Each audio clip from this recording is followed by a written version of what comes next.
So at that point, I'd never been kissed, and I was really excited that maybe we'd sneak off to the bathroom or maybe under the sleeping bag or something and make out at this prom after party. The movie started, we got to the prison rape, and after that, I had to wait another 2 years to get kissed. So thanks a lot, Shawshank Redemption. Remember when we first met John McClane? Argyle picked him up from the plane and took him down the Nakatomi Tower at the Christmas party. And the terrorists were overzealous, but it was sweet when they killed Ellis. And with a little help from Alan, John... Welcome back to Shat the Movies, the podcast where we answer the question, were the movies we loved when growing up really that good? Have you ever caught yourself thinking, why don't they make movies like they used to? Can you still remember spending your Friday nights searching for the perfect movie rental at Blockbuster Video? Do you even remember what Blockbuster Video was? If you answered yes, then this is the podcast for you. I am one of your three hosts, Roger Roper, and alongside me are my two co-hosts, Big D, Dick Ebert. Good evening. And Gene Lyons. I'm a convicted murderer who provides sound financial planning. And each week we take a look back in time and decide if our favorite films still hold up. Each week the audience selects from 4 movie choices that we then break out our race car VHS tape rewinder and watch the movie that tally the highest number of votes. At the end of each podcast, the three of us will provide you, the audience, with the number of wipes each movie would take to get off your respective butts. So thank you so much for listening. If you haven't already, you can subscribe via iTunes, Google Play, SoundCloud, Stitcher, and follow us everywhere on social media. Big D, this week's movie choices were prison movies? Or no, it was the 1995 Oscars. That's right, 1995 Oscars. Yeah, very close, yes. Same thing. Yes. This was recommended by one of our listeners. I don't remember who it was, if it was Marty or... yeah. It wasn't Marty. It was someone who had written in and said, hey, why don't you do 1995? Because it was Oscar season. Oscars were coming up, and they're like, why don't you pick an Oscars year? And this year, 1995, was like a spectacular year for movies. Correct. I'd given a few different years that were, good batches in the 80s and 90s. And he picked the 95, which is movies released in 1994. We had Pulp Fiction, which luckily we had done last week. So that put Shawshank clear into the lead. There was also the winner, which was Forrest Gump, 4 Weddings and a Funeral, and Quiz Show. Right. But Shawshank took it home. Our comedy's pretty much just fucked in the Oscars. Like, does a comedy ever win an Oscar? I mean, for Best Picture? I don't think anybody ever takes them seriously. That's why. I'd probably say Forrest Gump is probably the closest you would get to a comedy winning a Best Picture, right? Yeah, but if you go in the video store, you're looking for Forrest Gump, it's going to be under drama. Probably under the Tom Hanks section. Of course. You know what? You'd have to probably go back. We'd have to go back in history, probably the 40s, 50s, when it was musicals. Mm-hmm. There was probably some comedic musicals that have won, but nothing in recent time. So The Shawshank Redemption is a 1994 American drama film written and directed by Frank Darabont and stars Tim Robbins and Morgan Freeman, adapted from the Stephen King novella Rita Hayworth and The Shawshank Redemption. The film tells the story of Andy Dufresne, a banker who is sentenced to life in the Shawshank State Penitentiary for the murder of his wife and her lover, despite his claims of innocence. During his time at the prison, he befriends a fellow inmate, Ellis Boyd Red Redding, and finds himself protected by the guards after the warden begins using him in his money laundering operation.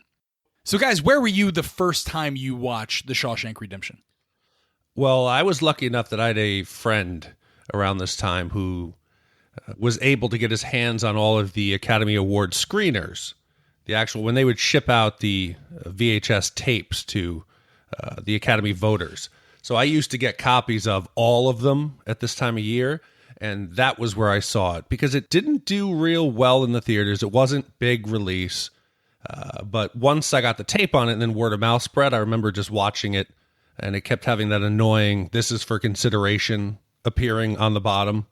Now, today, I would never pirate films or watch these, but back then, I was a bad boy. I was at sophomore prom. And at prom, a lot of times the parents would say, hey, kids, don't go out and get drunk and do crazy shit after prom. Why don't you come over to our house? We're going to have snacks. All the kids can hang out. It'll be a big sleepover and, no booze or anything like that. Just hanging out. And so I was sure. So my date and I went to this, her friend's after party, I guess, that her parents threw, a little sleepover. And the parents true to their word, they got pizza and sodas and everything else. And then they rented a movie for us too, so we could watch it that night. And the movie that they rented was The Shawshank Redemption. So at that point, I'd never been kissed, and I was really excited that maybe we'd sneak off to the bathroom or maybe under the sleeping bag or something and make out at this prom after party. The movie started, we got to the prison rape, and after that, I had to wait another 2 years to get kissed. So thanks a lot, Shawshank Redemption. This was another like movie rental for me because, Big D, you mentioned, this was not a huge hit when it came out, but I do remember like once it hit videos, like it exploded. Like, because I think it was also right around the time it was of Oscar season, and it got nominated for like almost every single award, and that they used that to their advantage within the movie advertisements. And, being an only child, I had a lot of Friday nights to myself, and I remember renting this, and it was at that time that I started to realize like what a good movie was. And I feel like people who think that this movie is boring or they don't really get it, those kind of people I don't like to associate myself with, because this movie is fucking brilliant. And I think I discovered my love for good movies right around that same time. Like, that's when I started to say, you know what, I'm not going to go for these blockbuster. I'm not going to go rent Speed 2. I'm going to look for something like a Shawshank Redemption. That's when I kind of turned into a movie snob in 1995. Yeah, so we talked about the film not doing well when it started out. It initially only grossed like $18 million, which didn't even cover the cost of production. But then when it got nominated, it did another $10 million. Didn't win, but they still felt that it would have some legs. So they shipped, for some reason, 320,000 rental copies to the U.S. stores, which they even at the time, the spokesman for the studio said, it seems out of whack, but we have faith in it. It actually turned out to be the highest grossing video rental of all time. Mostly due to parents getting it for prom after parties. Well, they knew that there was limited chance that you were going to get laid that night. If anything, this is that prison rape with Boggs would definitely try to kill your libido. I've been to 10 proms. 10 proms. Never got laid at prom. At prom or after prom? Like after. No, definitely not at prom. But no, not even after prom. There are kids that not only have sex, but there are kids who have babies at prom, and you couldn't get laid at prom after 10. You went 0 for 10. You were the Tim Tebow at spring training of proms. Yeah, my prom skills are about as good as my Battlefield 1 skills. Like that's where I'm sitting. You just kind of run in and charge head first, and then get blown up. But if you did 10 proms, what did that make you, like 25, and you were going with like an 18-year-old? Yeah, so the last prom I went to, so that's a big part of it, Big D, actually, is that the last prom I went to, what happened is I have such a reputation as a decent dude that a lot of times people would, like, their sisters or their cousins or whatever, they'd be like, look, she doesn't have a date, she'd really like, you to take her, blah, blah, blah, and I know that, you're trustworthy and whatever, so I would go to proms, I think the last one I went to, I was like 20, I want to say 22 years old. Last time I went to prom. But I started going when I was in 8th grade. So, damn, look at you. Started early and finished late. That's great. It's like Big D in high school. Like the Marines of proms. So I'm watching this with my wife, and this is actually the first movie in a while that she's made it all the way through. Mm-hmm. And it's middle of the, Andy's time in prison. Right. She looks at me and she says, would you rather be dead, or would you rather serve the rest of your life in Shawshank without a chance of parole? Sure. So I'll answer the question. It doesn't matter, because either way I'm dying, right? Because if I go to Shawshank to serve my time, I'm the guy who gets beat up in the first scene because I'm crying for his mom the first night. I'm the one that they're winning cigarettes on in the first night. That's what's happening to me. So either way, I'm dead. Doesn't matter. It's just a matter of where it's happening. Yeah, I think this question boils down to whether or not you believe in an afterlife. I don't. I'm a staunch atheist, and therefore, to me, death is the end. So I'll do anything to avoid it. In that case, I'm going to prison because, again, prison is still life. You can still read books. You can still make friends. You still enjoy meals. And so how good your life is all relative. My life could be volumes better. It could be incredibly worse. So, yeah, I would go to prison for sure. Now, this takes place in was it a prison or was it something? 'Cause I remember hearing a story about that. Yeah, so it doesn't actually happen it's not in Maine. It's in Ohio is where the actual location is. It's Mansfield Reformatory. When I was living in Ohio, I lived a few hours away from Mansfield Reformatory. I paid money to stay there overnight on a ghost hunt. And so what they do is they take you to Mansfield, and it is exactly as it looks in the movie. It has a west wing and an east wing. It has the warden's quarters, where you see kind of where Andy's buffing the shoes and doing the warden's dirty work. That's actually the warden's apartment. The warden would actually live on premises. Yeah. So anyway, so I paid money. There's a preservation society that upkeeps the Mansfield Reformatory, keeps it functioning, keeps it clean, and all that stuff. And what they do is they have overnight lock-in. So you pay money and they take you on a tour. As soon as it gets dark, it's lights out, and you're in there until sunup. You can go. You have free reign of the prison, though. So imagine there's about 12 people to maybe sometimes 15 people in that entire prison. So you're by yourself most of the time. They do have a little place called the Bullpen, which is like the old kitchen area, and they have like free pizza and sodas there. If you need to take a break, you can go. There's light in there, but nowhere else has light. And I got to go to a lot of different areas. The creepiest was the visitation area. They actually had courtrooms that had visitation areas on the other side where your family could come and see you. And also, they had 2 levels of solitary. There was actually a solitary 1 and a solitary 2 that was underground, and that was freaky. So this cell that he's in solitary, not a good place. I went into those in the dark at like 1 a.m., and it was freaky deaky. They also had tuberculosis wards where you could actually see where people were like clawing at the walls. They would keep them in there when they were dying, because you got to remember, this place it's been around for a very, very long time. Oh, another interesting fact: there's actually an active federal prison facing the Mansfield Reformatory right now, so they get to wake up and look at it every day, which is pretty cool. So let me ask you this: is it haunted? Are there ghosts? Did you see anything? Did you feel anything? So I didn't see anything. It was a little creepy. Most of the people by about midnight they leave. Like you don't have to stay in. You can get out, and so most of the people left. So by the time about 3 a.m., there were maybe about 3 or 4 of us left in the whole place. A lot of people had quit, and because I don't really believe in a lot of this stuff, people had actually attached the devices to me and had me walk through solitary because they didn't want to go in there. So they'd put their little readers and audio recorders stuff on me. But yeah, I mean, again, the one that most people report on was there was a guy that lit himself on fire in his cell. Yeah. And that's supposed to be a very haunted cell. And actually also remember that at this time when people died, they would bury them outside. So you had that going on too, where a lot of bodies were there. Yeah. The only prison I've ever visited was Alcatraz. Have you ever visited Alcatraz? I've only seen Alcatraz from across the water. Never been there. Okay, yeah. Big D, have you ever visited like a historical prison or anything like that? No. How about a real prison? Not yet. Juvenile detention center? No, but I'm still relatively young.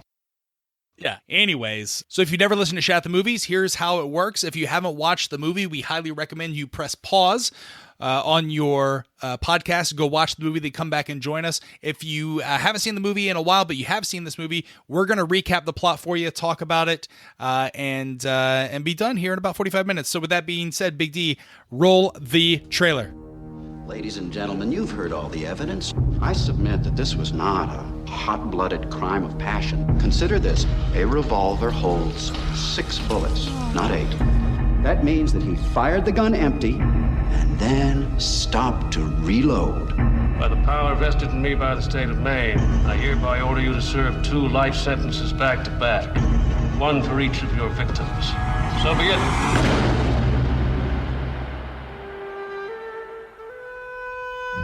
Send you here for life?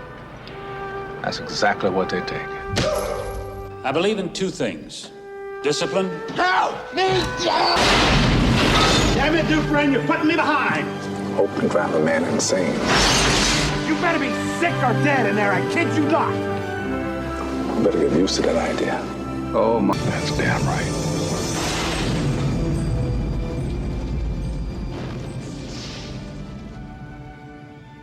All right, it is 1947, Portland, Maine, and banker Andy Dufresne is convicted of murdering his wife and her lover and is thereby sentenced to 2 consecutive life sentences at the Shawshank State Penitentiary. Andy is befriended by contraband smuggler Ellis Redding, also known as Red, an inmate serving a life sentence.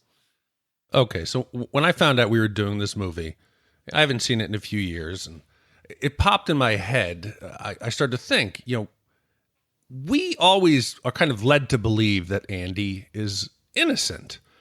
And I said, you know what? I want to watch it this time with a little more open mind and see which way the movie kind of is pulling us as a viewer and, what we make of the facts. Starting off here, we have to admit, right, that Andy is not the main protagonist, that Red is the protagonist of the movie. Oh, I disagree completely. I think Andy is undoubtedly the protagonist. Red is the narrator of the film, right? So, yeah. Because the majority of the movie is told through Red's narration. It's true. There's very few parts of the movie that are actually coming from Andy himself, or there's a small piece that's coming from Tommy. So I tried to look at it from that. So one of the few things that we see in the very beginning of the movie is what Andy did the night of the murder and the trial, because that's coming directly from Andy. And I got to tell you, I can't say definitively, yes, 100% that he did murder his wife and her lover. But if I'm on the jury, 100% I'm convicting him. You got to look just at the evidence. Keep in mind, this is 1947, okay? So there's no DNA. There's very few forensic pieces of evidence that would really point you towards someone. And here, he's got a treasure trove. There's an avalanche of evidence. You got Andy's footprints, his tire tracks, a broken bourbon bottle with his fingerprints, 38 caliber shells with his fingerprints.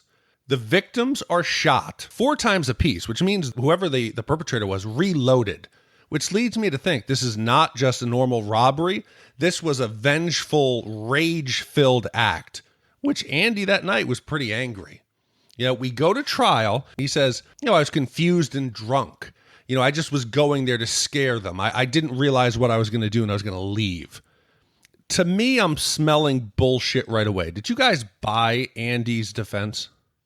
Well, Big D, when I watched this as a teenager, you see the Shawshank Redemption poster, basically how the story's supposed to go, and we've been conditioned to believe that the guy's got to be innocent, right? He's wrongly locked up. Watching this as an adult, looking at the same evidence you did, I thought, how the hell do you not convict the guy? I mean, he's not doing himself any favors, and especially with the gun thing was like, oh, I threw it in the river. Who throws their gun in the river? Come on. Okay, I don't remember. I think that this evidence is purely circumstantial, right? There have been people who have been found innocent with more guilty evidence pointing towards them. The fact that I don't remember any evidence saying that there were fingerprints on the casings of the shells. Yes, there was. I don't remember that at all. I took detailed notes. Yes, there is. Well, how do you take a fingerprint off a bullet? So for the non-gun users at home, when you have a bullet, there's components. There's the slug, which is fired out of the bullet, and then there's the casing, which is that jacket that it's sitting in before it's fired. Now, especially with a revolver, those are not ejected when you fire the weapon. They stay within the revolver until you empty those casings out. So the fingerprints, or when you put the bullet in, your fingerprint is now on that casing. That's not going anywhere. And if you dropped it out, you see when he drops it, he drops the bottle and then some bullets fall down too. Yeah. And especially if he reloaded a revolver, then you've got those spent casings. So yeah, you could definitely have fingerprints on the casings. Listen, we've all listened to Serial, right? He is the Anand of 1947. That's the evidence. That's my argument. Okay, Raj. This wasn't a case that he can't recall where he was or what payphone he used or where his friend dropped him off. That's exactly what's happening. No, Raj, they have the exact caliber rounds with his fingerprint on them outside the home where his wife, who just left him, was found murdered. That's not circumstantial. It doesn't mean that he shot the gun. They just found They just found casings on the outside. Andy is Anand in my brain. Okay, so I'll go to my next step here. There's a problem with the timeline. Okay. Andy claims that he goes to the house to confront them, but they weren't there, right? So he goes and he hides in the turnaround in his car, and that's when we see him. He's sitting in there, he's drinking, he's loading the gun. Andy already knows at this point that they are not in the house. He's already looked at it because he's in the turnaround hiding. Andy gets out of the car. Why would he get out of the car? Because he has seen them pull in. He is going up to the house. Andy in the court testimony says he changed his mind because he was sobering up. Mm-hmm. Bullshit. We see Andy take a huge pull off that bourbon bottle right before he gets out of the car. He was not sobering up. He was continuing to drink. I'm not going to say that Andy is maybe lying 100%. He admits he was blackout drunk. He doesn't know what happened. He didn't know. There's a good chance that Andy went into a drunk-filled rage, shot them, got back in his car, woke up at home, didn't know what happened. It's the only explanation also for why they're not going to find the revolver. The pieces in the timeline don't fit. So I have to lean towards Andy is a murderer. Listen, we're not given the complete details of the case because Dale from The Walking Dead doesn't give all of that to us. But I would have to see pictures of the crime scene and then try to piece together a timeline there. But personally, to me, I believe Andy is innocent throughout the entire movie. Let's put all the evidence aside.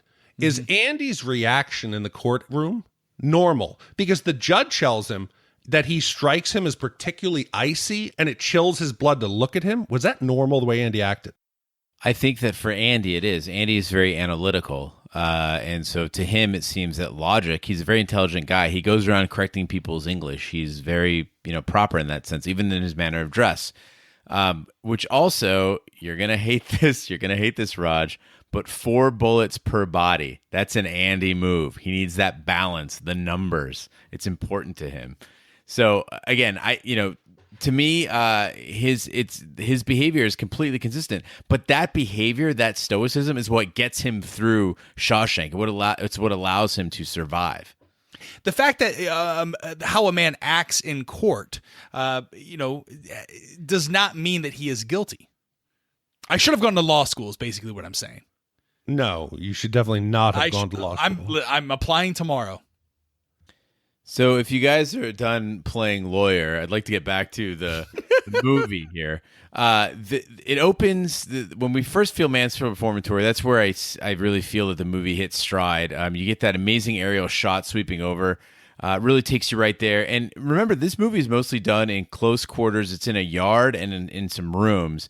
But it gives you that setting with that huge sweeping shot from the sky. And again, this is a single long shot. This is pretty tough to do in 1994. So kudos on that. Most of the movie rides not on special effects or practical effects, but on acting. This is one time where they spent the money and they did it right. It's awesome. And then the other point was right after that we get to see Mr. Hadley, which terrified me because I recognize him as the Kurgan from Highlander. It brought back a lot of Highlander memories that scared the shit out of me. Yeah, so Red obviously is a character that can obtain things for people, and he procures a rock hammer and later a large poster of Rita Hayworth for Andy. Working in the prison laundry, Andy is regularly assaulted by the sisters, which is the gay inmates of Shawshank, and their leader, Boggs. Yeah, I got to tell you, watching this back again, knowing the final twist that, Andy this whole time has been using the poster to hide his escape. There's some moments early on when Andy first puts the poster up where he's almost caught, where the warden comes to toss his cell. And it got me the first time they toss it and he comes in and starts holding the Bible. Now, knowing that his rock hammer is hidden in there, I found myself kind of like gripping the couch. So I think the second time through, the twist really worked even again. Yeah, speaking of that rock hammer, I was really impressed by the fact that they do a really great job of not putting it in your face, but there is this undertone that Red has a power in prison that he does not have outside of prison. And they hit you over the head with it a little bit later in the movie, but really early on, you see that he's the guy that can get you, things. He's a black man with power in the 1940s that would not have that power outside those prison walls. I was shocked at how early, I did not remember how early the prison rape scenes came in to the movie. I completely forgot about that. And so that was one, like, it was like, ooh, I now understand why you couldn't get laid after Prom, because it's like within the first 30 minutes that they break out the prison rape. But I would have to say, like, even though, prison rape, it has been featured in films and television, I feel like the Shawshank Redemption does a very effective job of not over-sexualizing it. So is this the best movie depiction of prison rape? I know that sounds totally strange, but I feel like you get the effects, you get the emotional turmoil that he's going through without actually seeing the rape up close. I get what you're saying. You feel the fear of being Yeah. hunted, like an animal's after you. Exactly. And it's not a sexual thing. It's just the fear that, Andy was going through. I like the fact that they make a point to make it not a heterosexual gay thing. Red makes the point of saying, oh, the Boggs and them, they're not gay. He calls them bull queers. Yeah, the bull queers aren't gay. You'd need to be human to be gay. So he's making it known that this isn't about sexuality. It's about power and about just abuse and dominating someone. I just thought it was so odd that the warden, who's very religious, and he tells them that rule number 1 is no blasphemy, but he's okay with gang rape. Why isn't he cracking down on Boggs and the boys? Yeah, on that note, I've always wondered why prisoners in general, like in prison, why rape is allowed to be a thing when people who are incarcerated tend to react very violently towards sexual predators. Well, it depends on the type of sexual predator. From what I understand from documentaries and things that in terms of prison hierarchy, if you kill a man, that's basically you're an apex predator, right? If you're a murderer, right, you are top of the heap. If you kill a child, you're at the bottom. Anyone who does anything to a child, sexual predator, pedophiles, or kills a child, you're looked on as a bottom of the heap, and you will be taken care of. There will be prison justice that is done to you. This obviously, like you said, like this is a power play. They look at him and they see a tall banker, someone who's weak that they can prey on, that can become their bitch, so to speak. But the reason they don't report that, Gene, to answer your question, is snitches get stitches, right? I mean, like there's no, you don't go to the warden, you don't go and report that shit because you'll die if you do that. No, that's not what I'm talking about at all. I'm talking about, say, 3 of us, we go, hey, that guy Boggs is a fucking rapist. Why don't we get 17 other dudes and go kick the fucking shit out of him? Oh, that you do, yeah. If you're in a gang, you gotta squad up at that point. Well, doesn't Andy have a gang? Nah, he's got Red in the boys. Yeah, they didn't do shit That's for him. enough. Yeah, what's the point of hanging with the boys if they don't have your back? Oh, hey, we're gonna hang out on this rooftop and drink some beers. Thanks a lot, guys. I got fucking raped in the laundry room. Hey, Andy's getting raped again. Wait, the movie's on. We can't leave. Andy's getting banged. Let's just wait until the intermission. So let me ask you this: if this was your routine, according to Red's narration, this goes on for a solid 2 years, where he's fighting off. Sometimes they beat him. Sometimes they rape him. And again, they say, this is, he would like to say that this was a gout and this never happened, but unfortunately in prison it does. How long would it take before it would break you? I mean, I think this speaks to Andy's discipline in the sense that for me, if it happened even once, I'm killing that guy. First chance I get, I will murder that fucker. And so it's amazing that his discipline, as he says, I'm not using this rock hammer to defend myself, and he stays true to his word. He had a lethal instrument at his disposal and he didn't use it. Yeah, I agree with Gene. The first time they attempt to, if I can't kill Boggs, they might get me the first night, but the second time they corner me, I'm killing Boggs and I'll probably die with them. So in 1949, 2 years after Andy arrives, he overhears the captain of the guards, Byron Hadley, complaining about being taxed on an inheritance and offers to help him legally shelter the money. After an assault by the sisters nearly kills Andy, Hadley beats Boggs severely. Boggs is then transferred to another prison. Warden Samuel Norton meets Andy and reassigns him to the prison library to assist elderly inmate Brooks Hatlin. Andy's new job is a pretext for him to begin managing financial matters for the prison employees, and as time passes, the warden begins using Andy to handle matters for a variety of people, including guards from other prisons and the warden himself. Andy begins writing weekly letters asking the state government for funds to improve the decaying library. This is really the part of the movie that I think I enjoyed the most. It's when you get to see Andy sort of, as they say, establish that normalcy. He's got his little desk. I love that scene where he kind of flips that desk, sets it down in the library, and he gets a little bit of that civilization, a little bit of his old identity comes back to him. And that allows for him to start talking freely with Morgan Freeman, with Red. And I really love the fact that they did that they didn't just have him buddy-buddy with Red right off the bat, that he had to get settled himself. Then those conversations become calm, they become serene, they become very warm. It's a different feeling than you typically get between two male leads, and I love that the movie went there without being insecure about exploring that friendship. One thing that Stephen King consistently does in his movies and his books is he paints hardcore evangelicals as villains. The Warden, I believe, is probably the most perfect example of how much Stephen King views organized religion as a corruption. Yeah, no doubt. You see that symbolism. I picked it up with, the safe is hidden directly behind the needlework of the scripture, right? That's Stephen King. I mean, that's the director, but, translating that Stephen King and saying, it's definitely a bold symbol of what's going on. Yeah, another one of Stephen King's stories that Frank Darabont wrote and directed was The Mist. And in The Mist, there's a character who does almost, has the same kind of effect on the people. And one of the scenes that I love is when Andy first meets the Warden, and they're sizing each other up, right, with Bible verses.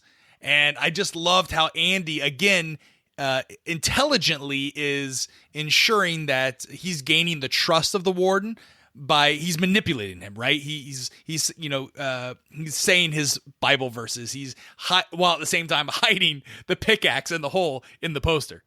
Well, it's Andy. We always see the underlying theme of chess, and that Andy is a strategist. He's observing. That first month that Red said he kind of was off on his own. He wasn't just aloof. He was paying attention to all the pieces on the board. He picked up right away, day one. The Warden says, blasphemy is my number one rule. He has to know that the only way really he can hide the pickaxe, Bible's perfect place. And I love that Bible at the very end. You were talking about Stephen King and his view of evangelicals. The inscription that Andy leaves on the Bible in the end, it says, Dear Warden, you were right, salvation was within. Yeah. Now it means, yes, the pickaxe was in the Bible, or you could say, the Warden thought it was going to be the word on the page, but it's Andy finding that salvation in himself physically, that you don't need the Bible, you don't need God to actually find redemption and to find yourself. Do you think Hadley was a bad character? Like, do you think that he was just following orders? No, this guy loved the power. He loved beating the shit out of people. I mean, he relished it. I mean, look, you could see from the get-go, I initially thought with the beating of the chubby fish at the beginning, I thought, okay, look, he actually accomplished something here. He shut everybody up. He also got this guy who's having a hard time adjusting into the infirmary. So for a second, you're thinking, okay, he accomplished something by beating this guy up, and maybe was trying to do it in a subtle way. But no, he killed the guy. What I'm saying here is, you look at the good things, and I had hoped that Hadley would have been redeemed. When I first watched this movie, that you see Hadley's kind of an asshole, right? But maybe he's doing that for a purpose, like you said. When Andy approaches him and helps him, right, he kind of gains the trust and then takes care of Boggs, like kind of a quid pro quo. Like, he doesn't have to go and beat up Boggs. Yeah, he does actually, because Andy's providing him financial advice. He almost throws Andy off a fucking roof for saying the wrong thing. Yeah, but I mean, like he followed through, bought the guy's beers. He didn't have to do that. I would have liked to have seen Hadley be redeemed at the end. That's all I'm saying. Yeah. And again, in my humble opinion, a perfect movie blends comedy, drama, suspense, and thrills and action kind of all together.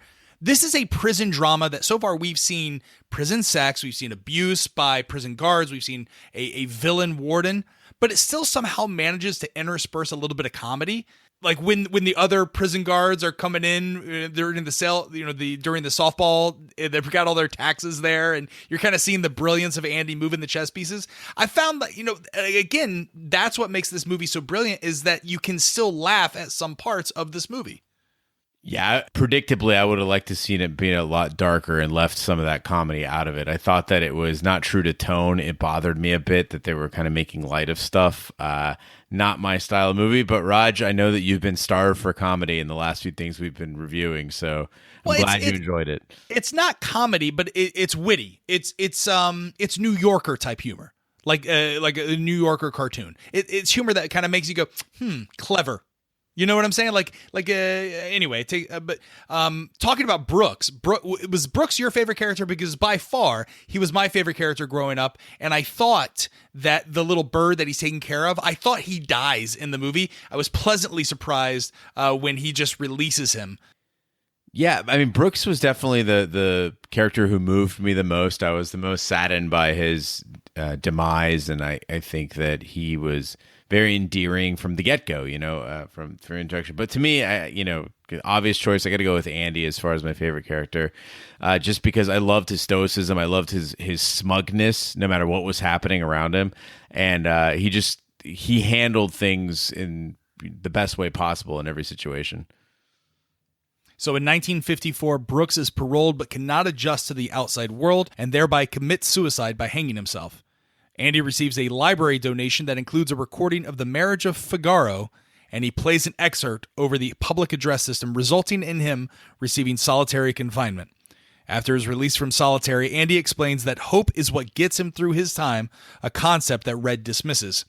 In 1963, Norton begins exploiting prison labor for public works, profiting by undercutting skilled labor costs and receiving bribes.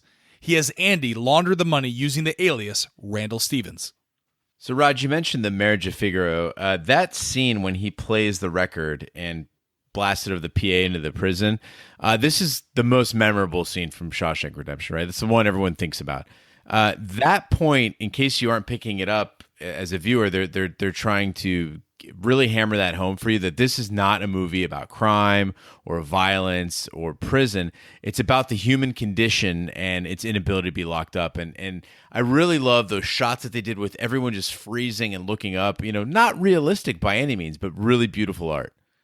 Yeah, I actually never really understood, and now that you explain it to like that, but I also had never, I thought he just picked a record off of the warden's desk. I actually never got that was delivered to him, that was donated by the library fund of State Works, and he's so excited by that he puts it on because at this point things are going pretty well for Andy, right? And he kind of goes and ruins it.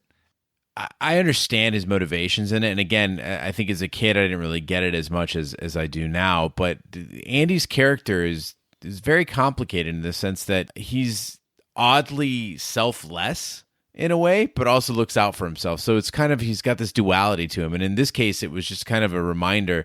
But what I love in that scene when the warden's telling him to turn it off and he just looks dead at him and he's turning up the volume on it. It's that one little bit of power that he can have, that little bit that he can challenge. It's wonderful. So do you guys know what they're singing about in the song, in the lyrics that we actually hear? No. Well, I'll tell you what, it's actually two women. Red says he doesn't know what it is. But they're singing about composing a letter to one of the women's husbands, inviting him to an assassination in order to expose the other's infidelity. Interesting. Convenient? One thing I've learned in prison documentaries and in studies, solitary confinement is not rehabilitative. Like it makes people worse. It turns you into an animal. Yeah, humans are inherently social creatures. I mean, it's hard-coded in our DNA. You lock somebody in a box for a month or two, and I thought that was true to the way that they played Andy, too. Andy is more affected by solitary than he is about being attacked and raped. When he's attacked and raped, he recovers, and he's not really that changed as a person. You see him come out of solitary, his hair's disheveled, his clothes disheveled. He becomes a different person after that. But you're 100%, when you mentioned earlier, you said that it should have been darker. I think they cheapen that. By showing a month of solitary going by in a blink of an eye, we don't feel it for Andy. They should have dedicated time to seeing Andy trapped like an animal, almost pacing in that cell. We don't feel it. You know what? He goes into solitary, he comes out, his hair's messed up, and he looks like he needs a shave. That's not what solitary is. Yeah, Big D, but this movie's 2 hours and 22 minutes. Where do you want to fit in the solitary time? You want to take it to 4 hours? I want to cut out the softball team doing their taxes. Slave labor in the name of saving taxpayers is straight out of today's industrial prison complex. Absolutely, yeah. Not to get too deep into it, but there's also that if you look at the reasons why you can enslave people, people think that slavery has been abolished in America. It has not. Slavery is not allowed except for as a punishment for a crime. And so that was, after emancipation, that was the policy in the South, and still in some vestiges still exists today, that a way that you can keep a people enslaved is by just making it very easy to put them in prison. So, I mean, again, I'm going to get off the soapbox there, but something to think about. Did anyone else cry when Brooks is reading the letter, when he's narrating himself and his experience outside the prison? Yeah, Raj, I'm watching this. montage with the narration by the old man, and it's all the tropes that you would expect, right? I'm having a hard time adjusting. Things are okay. I got a job at the store, but mostly I'm alone. Life's going mighty fast these days. The world went and got itself in a hurry. And I'm like, I want to laugh at this because it's just so schlocky. And then I'm almost crying. Just the way that they did it. I love that they took the time to set you up where you just think, oh, he's etching something, up there. That's why he's on the table. And then they don't show the news, and then he kicks it off, and he's dying. Another point, Mansfield Reformatory, that Eve where it's etched in is actually at the prison. So that part was actually shot there. Has someone carved in Brooks was here? Yeah, it's in there. It's in the wood. Oh, it's in there. Oh, yeah, wow. So if you go there, you can see it. I'll post a link to some of these photos that I took from inside of there now, what it looks like today. It's pretty freaky. So a couple years later, in 1965, Tommy Williams is incarcerated for burglary at Shawshank. He is befriended by Andy and Red, and Andy helps him pass his GED exam. A year later, in 1966, Tommy reveals to Red and Andy that an inmate at another prison claimed responsibility for the murders for which Andy was convicted. Andy approaches Norton with this information, but the warden refuses to listen and sends Andy back to solitary confinement when he mentions the money laundering. So watching it again with my premise that possibly Andy is guilty, when Tommy first is introduced to the group and he sits at the table, Andy is off to the side listening to him recount all the institutions he's been in, that he's traveled. He's been in almost every institution. And it looks like a light goes off in Andy. I believe Andy took him under his wing with the idea to get him to kind of worship Andy as he does, get him the GED, take him under his wing, and just wait for that seed to be planted where potentially he could just kind of fill in the gaps on his story. And he does. Once Red fills him in and says, Andy killed his wife, and this was kind of the circumstances, you see Tommy's wheels turning, and I don't know that this is necessarily a genuine account of Tommy's cellmate. It might be him just trying to help out Andy, who has helped him out. Wait a minute, so you don't think Tommy is telling the truth at all?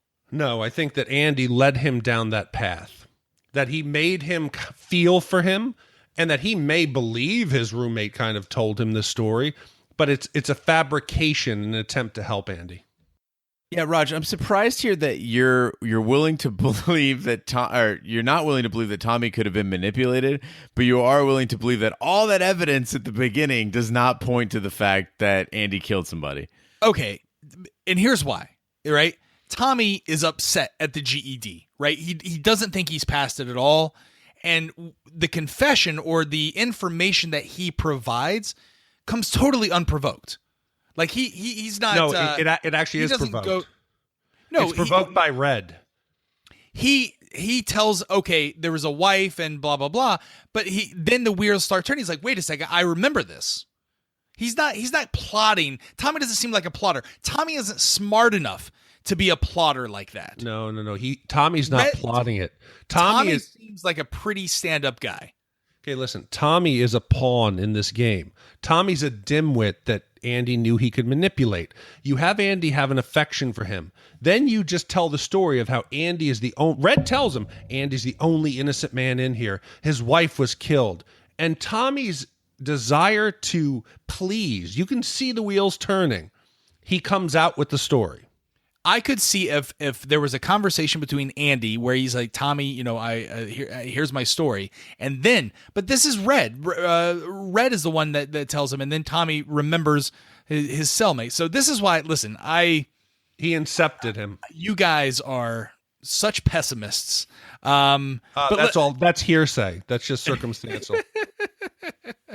I forgot how much Tommy, even though he's only in the movie for a short period of time, he really had such an impact for this film. Yeah. I mean, the thing with Tommy is you don't really peg the warden as a villain until you see Tommy's death, basically, in the sense that up until then you can think, you know what, this guy's just he's looking to make a buck. He's not like, he's kind of overzealous and all that stuff. But so Tommy does a couple things. One, he puts that fire under Andy to really make a move here, one way or another. But also he kind of shows us the true face of just how bad the leadership is, how evil the leadership is at Shawshank.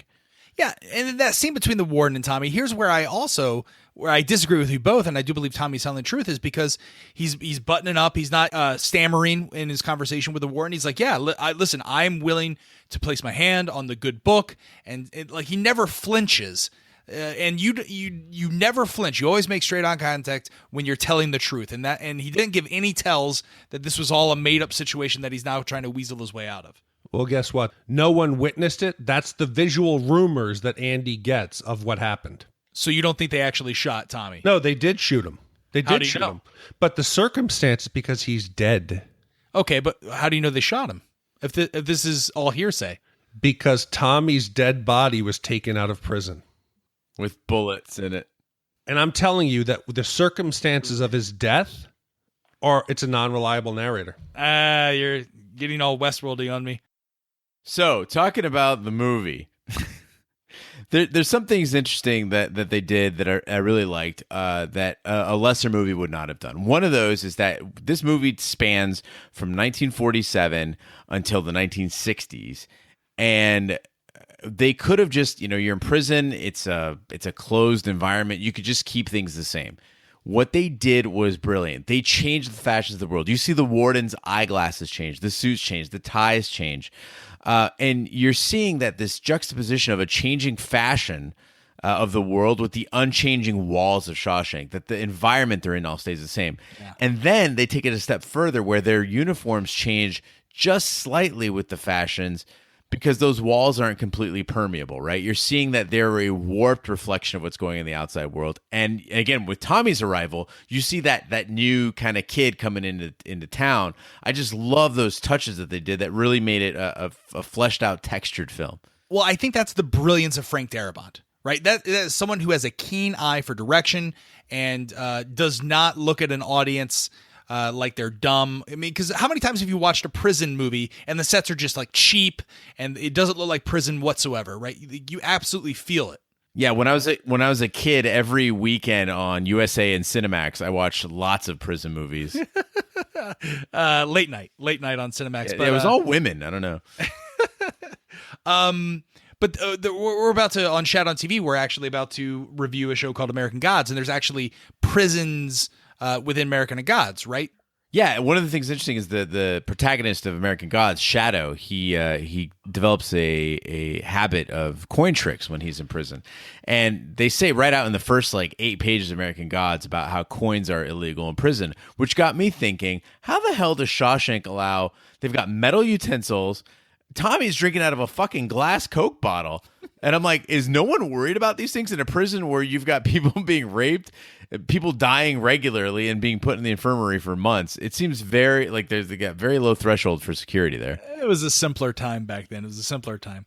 But Warden Norton has Hadley murder Tommy under the guise of an escape attempt. Andy declines to continue the laundering, but relents after Norton threatens to burn the library, remove Andy's protection from the guards, and move him into worse conditions. Andy is released from solitary confinement after 2 months and tells Red of his dream of living in, I'm going to butcher this, Zihuatanejo?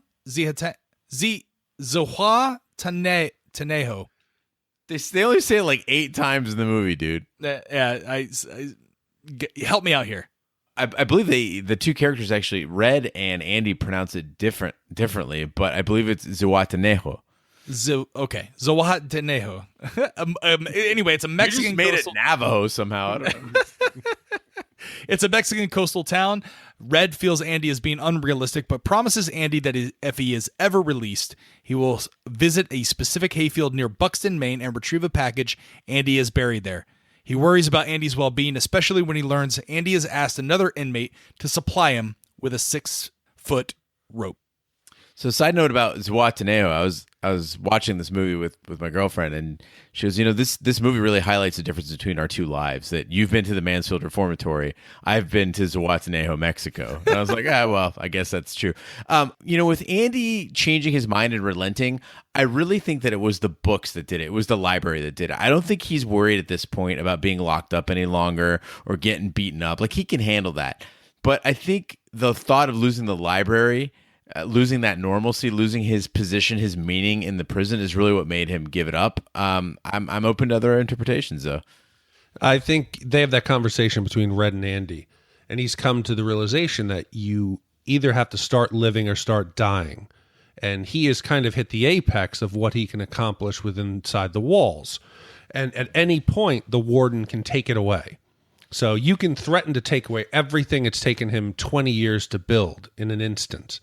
And he's also had that internal epiphany where he talks to Red and he says, I killed my wife. And he denies it. He says, I may not have shot the gun, but I drove her away. He seems to have come to peace with whatever has happened earlier on to his wife. And he needs to start living. Because if he stays in Shawshank, he's going to do nothing but wither away and eventually die. If this is your best friend, wouldn't you have at least admitted it? I think that's the moment where, again, it solidifies, for me anyway, that Andy did not pull the trigger. He's like, listen, I did not pull the trigger. I drove her away. He's your best friend, right? Gene and I have known each other for 4 years? I would tell him if I killed my ex-wife, if I had an ex-wife. Yeah, I think the difference is that what Big D is saying is that he was very drunk. It could have been this sort of thing again where he blacked out. He doesn't know what happened. And so therefore he doesn't believe that he did kill her, but perhaps he did. Well, the next day at roll call, the guards find Andy's cell empty. An irate Warden Norton throws a rock at the poster of Raquel Welch hanging on the cell wall, revealing a tunnel that Andy dug with his rock hammer over the last 19 years. The previous night, Andy had escaped through the tunnel and prison sewage pipe, using the rope to bring him with Norton's suit, shoes, and the ledger containing details of the money laundering. While guards search for him, Andy poses as Randall Stevens and visits several banks to withdraw the laundered money, then mails a ledger and evidence of corruption and murders at Shawshank to a local newspaper. FBI agents then arrive at Shawshank and take Hadley into custody, while Norton commits suicide by shooting himself to avoid his arrest. So I didn't laugh very many times during this movie, even at the attempts of humor. The shoe swap that he pulls on Warden Norton, when the warden opens up the shoebox and it's Andy's old shoes, and then those sirens kick off and the warden kind of looks up, it's so satisfying. I chuckled to myself. I was excited for Andy. I thought that was just a wonderful scene. But I gotta tell you, Andy, there was a huge element of luck in his escape. Yeah, he planned most of it. All it would have taken was bars at the end of that sewage pipe, and he would have been done. When he sticks his head down the pipe, he takes a flashlight and looks both ways like he can't decide which way he's going to go. And the fact that he could break that pipe with the rock and then actually get out the end of the pipe, I think he was extremely lucky. But there's no way I'm getting in that pipe. I would have freaked out.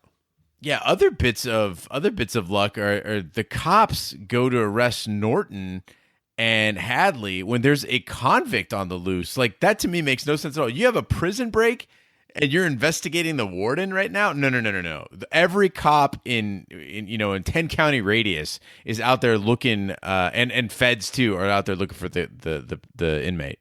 I don't know. I think this was also a time when the press could actually affect justice, right? This is a time when corruption could be brought down by the freedom of press. No more, good sir. No more. Look, I've worked in a newsroom for 13 years. If we got an anonymous package like that and we opened it up and it's got all that evidence in it, we are not acting that day. Man, that is we've got to go run through that. We got to talk to lawyers. If we're going to go up against a prison, we got to get some corroboration from some sort of a federal or at least a state authority. There's no way you're getting an arrest that day. So Andy pulls out $370,000. That's all the money, correct? No. Or was there more? No, there was more. He said it was probably nearly $1 million, but he leaves the rest in there so that the ledger and all the evidence that he mails the FBI, if he takes all the money, there's no proof. There's nothing to prove. Got it. Okay, that makes sense. Could you do it, though? Could you crawl in 500 yards of putrid inmate sewage? Yeah, it's not the shit that would bother me. It's the claustrophobic feeling. Like, there's a very similar scene in Aliens where Bishop has to crawl through the pipe. And I thought in that movie it was more claustrophobic, and I would just have the fear. The shit wouldn't bother me, but just getting stuck. Yeah. Well, after serving 40 years, Red is finally paroled. He struggles to adapt to life outside prison and fears he never will in the same vein as Brooks. Remembering his promise to Andy, he visits Buxton and finds a cache containing money and a letter asking him to come to Zihuatanejo. Zihuatanejo. Zihuatanejo. Just Mexico. To come to Mexico. Red violates his parole and travels to Fort Hancock, Texas to cross the border, admitting he finally feels hope. On a beach in Mexico, he finds Andy and the two friends are happily reunited. End of movie. So the tree. In addition to being to Mansfield Reformatory, I've been to that tree, which is actually in Mansfield, Ohio. It's actually near the Reformatory. The wall is not a part of it. That was kind of put together for the movie. Sad to report that in 2016, the tree fell. So sorry, guys, it's not there anymore. It's such a bummer. Do you think Andy is in love with Red? No. Or are they just best friends? Like he wants to listen. I like you guys, both of you. Hold on. I don't know if I'm going to spend my days on a beach in Mexico with either of you. Hold on. Do you remember last week? Didn't you two admit to getting naked with 12 other guys in the desert and take one mushrooms? too many girl? Yes. Yeah. So I think other people would question you two. That doesn't make you gay. Andy and Red, they've spent 30 years together? They're more than good friends. Yeah, honestly, if you're in love with another dude, I think prison is the best time to explore that. And they didn't. So it's not like they're going to do it now. But I did the math on this from Fort Hancock, Texas to that place in Mexico where they're going is anywhere, depending on which road you take, anywhere between 1,200 to 1,400 miles. That's the equivalent of like driving from Miami to New York City. Like that's a pretty far away. Like he's having apprehensions of getting to Fort Hancock. Like it's even further down into Mexico. I'm glad you mentioned further, Raj, because that's a key mistake in this movie. Andy Dufresne corrects Tommy's English. He's a stickler for proper English. And he writes to Red and he says, "You've come this far. I hope you can come a little further. It should be farther, gentlemen, farther." Also, there's absolutely no way that boat that Andy is sanding will ever be seafaring, right? I saw your note right before I saw this scene. As I'm making my notes, I look at it, I look up at the screen, I look at it again, I go, there is no fucking way that boat is going under. That boat looks like it was made by like somebody's kid and just left out there. It doesn't even look like it'd be capable of even floating 3 feet before going under. Well, also in my research, I found out that in 2006, CNN did a feature story about Fort Hancock, highlighting the close relationship between families living on the U.S. and Mexican sides of the border. In the introduction, it described how illegal immigrants risk their lives to cross the border, but not in Fort Hancock, where a casual stroll across the footbridge gets you there. So if there's any place to cross the border in America during this time, it's probably a little bit more difficult now. In fact, in 2010, they started to crack down on it, but it makes perfect sense why he would choose Fort Hancock to cross into the Mexican border. Yeah, fun fact, prior to 1986, when Reagan beefed up the borders, it was pretty easy to just go to Mexico. Like, nobody really gave a shit. Yeah. Does anyone else find it ludicrous that AMC forced or fired Frank Darabont from The Walking Dead before the prison arc in season 3? Like, you know what I mean? Like, everything that AMC has done with The Walking Dead is a travesty. I mean, if you get to the beginning of The Walking Dead, when I was actually, I'd read Compendium 1, Compendium 2, started watching the show, and when they took it and they said, we want to double the amount of episodes in a season, but really not raise the budget, and we're going to go get rid of the showrunner every, year or two, at that point, the show's on a bad trajectory. Frank Darabont's DNA is on the first 2 seasons of Walking Dead, and it's brilliant. Like, if you look at the first 2 seasons of Walking Dead, it looks like it's out of the Shawshank Redemption. It's Shawshank Redemption with zombies. I can only imagine, had Frank Darabont stayed on, or had it not been AMC, had it been FX or HBO, we'd still be singing praises of The Walking Dead. It's just such a shame, and I'm still pissed that Frank Darabont never got to do the prison arc in The Walking Dead. Or it would be canceled because the millions of idiots in the American public that are eating up that shit right now would be like, I don't get it. What's going on? More action, please. Yeah. Yeah. And in case you guys do watch The Walking Dead, we have a good friend who does a podcast, Critically Dead. It's a good Walking Dead podcast if you enjoy the show, even though we just called it a pile of shit. Podcast is good, show is garbage. Yeah, RJ and the Rooster. RJ and the Rooster. All right, well, now's the time of the podcast where we break out our Shat meter and we give our scores. If you've never listened to the show, we give a 0 to 5 rating. 0 wipes is a go shit. It's absolutely perfect. Everything evacuates with such minimal cleanup. You take off your shirt, raise your arms towards the heavens. 5 wipes. It's the equivalent of crawling half a mile through a tunnel of prison inmate excrement. It would take multiple washings with soap and river water to get clean. It's also known as the Shawshank Redemption on. Gentlemen, how many wipes would you give this movie, starting with you, Big D? I think it's fairly easy. I think I got to give it a 1. There's quality throughout. It's beautiful to watch. The acting is great. You know, we were talking about even the costuming. The music is used in a way that really impacts the emotional feel of the scene and the overall movie. The acting's incredible. The dialogue's great. I'll give it a 1 just because I think at 2 hours and 20-something minutes, it could have been tightened up a hair. But it's a great movie. Would I want to sit down again and watch it right now? Probably not, because it felt a bit long. But it's pretty good. It's a 1 wipe. How about you, Gene? Yeah, I'm gonna have to go with a 2 wipe movie on this one. And listen, I appreciated a lot of the acting. I appreciated some of the scripting. I thought it was very good. There was a lot of trope going on in this movie.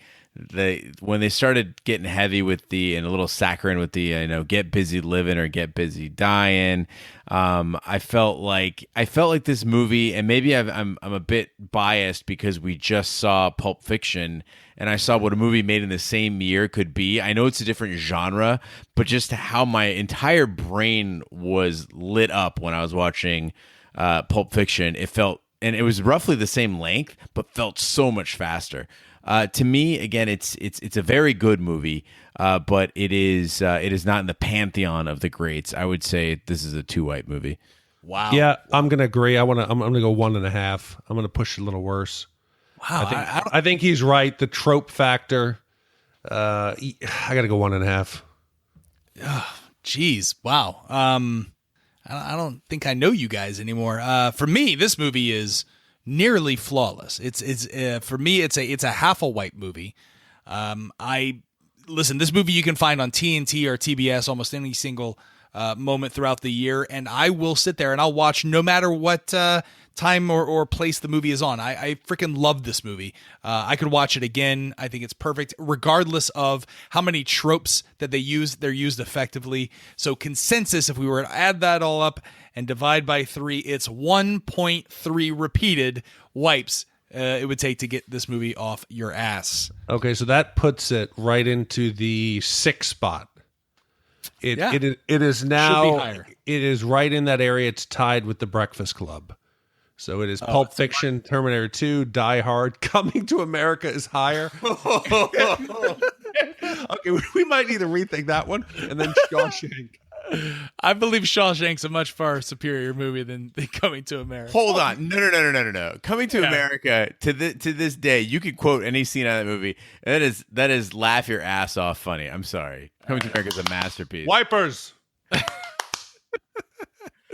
All right. Randy Watson. Before we close up shop here at Shat the Movies, we like to give what we call Shat outs to all of our fans that go to our website and sign up for it. Gene, you're in charge of the Shat outs. How many Shat outs do we have tonight? This week we have 6 Shat outs and 1 special mention. The 6 Shat outs come from people who had gone to the website. If you want to show your support for Shat the Movies, go to the website, shatthemovies.com. Scroll down. The Shat outs will slide out for you, just like... Anyway, you can just click right there and then you put in your name and we will give you a shout out on the air. This week's shout outs go out to Chris, Davo, at Annette Stunts, Dan, Jess, Dylan, and Jordan, Eric, Brandon Actual. And then I had a special mention on Snapchat. Lissa wrote me to say that she had listened to our Pulp Fiction podcast, loved it so much she hadn't seen the movie in years, went back and watched it. She had forgotten how great it was. And she said that, thank you for reminding her with our perfect score of how good Pulp Fiction was. Thanks a lot, Lissa, for writing us on Snapchat. That was a really touching message. I wish I could share it with everyone, but Snapchat has deleted itself. Again, if you want to join the shout-outs, just navigate to shatthemovies.com. Like you said, there is a slide-out thing that will appear, and you just enter your information there. Big D, what are next week's? What's going to be the next week movie that we're going to review? Next week, the category was Harrison Ford, and it looks like Blade Runner from 1982. So if you didn't fall asleep during this 2-hour and 22-minute movie, you'll definitely fall asleep next week during Blade Runner. I have tried to attempt to watch Blade Runner multiple times in my life. I've yet to get through one watch in a complete one set sitting without falling asleep. Raj, I think Blade Runner is a brilliant movie. I appreciate the hell out of it. It's dystopian viewpoints. Daryl Hannah is fantastic. Harrison Ford is fantastic. Rutger Hauer delivers a blistering performance in that movie. I'm with you. I fell asleep to it so many times that when it came on the big screen in a re-release, I went to watch that thinking I could stay awake. Fell asleep during that in the theater. But I remember how beautiful it is. I think it is the gold standard for dystopian, future, sci-fi, visually stunning, and I can't wait to look at it just for that. And to think it was made in 82, that's crazy. Yeah. So we should come to a consensus here. Are we doing a director's cut or are we going to do theatrical cut? Fuck. How much longer is the director's cut? I think it's another 45 minutes. 30 to 45 minutes. Fuck? So what, 3 hours? It's a 3-hour cut.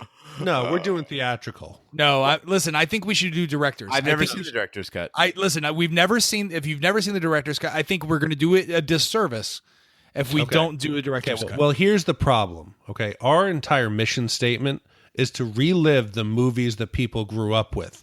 Most people didn't grow up watching the 3-hour director's cut. So if we do a review of the 3-hour modified version, I think we should do it. No, it's for the people. I've never seen a complete. So I never watched this growing up. In fact, I tried to watch it when I was younger, fell asleep, and then I tried to watch it when I was older, thinking that, well, I'm more evolved. I'm an adult now. I can understand the themes. Still fall asleep. So if we're going to do this right, I want to do it to the way that Ridley Scott's vision was. We did the T2 special edition director's cut. There's no reason why we can't do the same with Blade Runner. I think to lend some credence to Roger's argument as well, we saw that as children the way it was released, and now we'll see it as adults the way it exists. So I think that there's something to be said for the evolution of the film. And we can also give people a pointer because, again, now we're endorsing it for reviewing. We could say, hey, listen, don't fucking bother because the director's cut is no better than the theatrical. But I am, again, like you said, Big D, I'm a big fan of this movie, but I agree. It is maybe something best digested in bites. Like maybe watch an hour a day or something like that. It's like interval training at the gym. So that's what we're doing. Join us next week for Blade Runner. That concludes this week's episode of Shat the Movies. Be sure to follow us on social media and share with a friend. We're everywhere, including Twitter, Snapchat, and Instagram at Shat the Movies. Except for Snapchat, it's at Shat on TV.